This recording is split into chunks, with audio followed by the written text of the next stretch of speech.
രമേശ് ചെന്നിത്തല ആഭ്യന്തരമന്ത്രിയായിട്ടാണ് സത്യപ്രതിജ്ഞ ചെയ്യുക. ഷാഫി പറമ്പിൽ സത്യപ്രതിജ്ഞയ്ക്ക് വേണ്ടി എത്തിച്ചേരുന്ന ദൃശ്യങ്ങളാണ് ഇത്.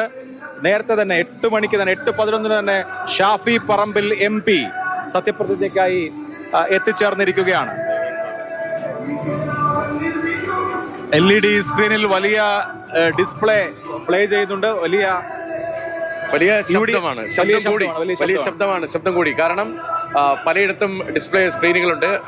ആ സ്ക്രീനുകളിലൂടെ സത്യം പറഞ്ഞാൽ ഈ ഹോളിനകത്തേക്ക് കയറിയാലും പന്തലിലേക്ക് കയറിയാലും നേരിട്ട് കാണാൻ വലിയ ബുദ്ധിമുട്ടാണ്. അപ്പോൾ അത്രയും വലിയ തിരക്കായിരിക്കും. അപ്പോൾ അടുത്ത് കാണാൻ കഴിയുന്ന തരത്തിലാണ് ഈ സ്ക്രീനുകൾ ക്രമീകരിച്ചിരിക്കുന്നത്. അപ്പോൾ പുറകിലൊക്കെ നിൽക്കുന്നവർക്കും വശങ്ങളിൽ നിൽക്കുന്നവർക്കും ഒക്കെ സത്യപ്രതിജ്ഞ കാണുന്നതിന് വേണ്ടിയുള്ള ഒരു ക്രമീകരണമാണ്.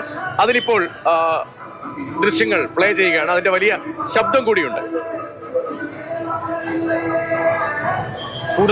കൂടുതൽ VIP-കൾ എത്തിക്കൊണ്ടിരിക്കുകയാണ്. സത്യപ്രതിജ്ഞാ ചടങ്ങിന് വേണ്ടി കൂടുതൽ VIP-കൾ എത്തിക്കൊണ്ടിരിക്കുകയാണ്. AP അബ്ദുൽ സമദ് സമദാനി MP ഇവിടേക്ക് എത്തുന്നു. അബ്ദുൽ സമദ് സമദാനി MP സത്യപ്രതിജ്ഞാ പന്തലിലേക്ക് എത്തുകയാണ്.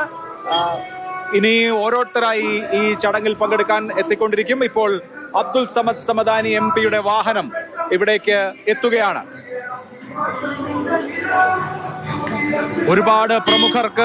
ഒരുപാട് പ്രമുഖർ സത്യപ്രതിജ്ഞാ ചടങ്ങിൽ പങ്കെടുക്കേണ്ടതുണ്ട്. ഇപ്പോൾ അബ്ദുൽ സമദ് സമദാനി MP സംസാരിക്കുന്നു. വളരെ വലിയ സന്തോഷം. ജനങ്ങളുടെ ഒരു നല്ല വിധിയെഴുത്ത്, ജനാധിപത്യത്തിൻ്റെ ഒരു ജ്വലനം, അതിൻ്റെ ഒരു വലിയ ശുഭമുഹൂർത്തം. അതിൽ പങ്കെടുക്കുന്നത് ആർക്കും സന്തോഷം.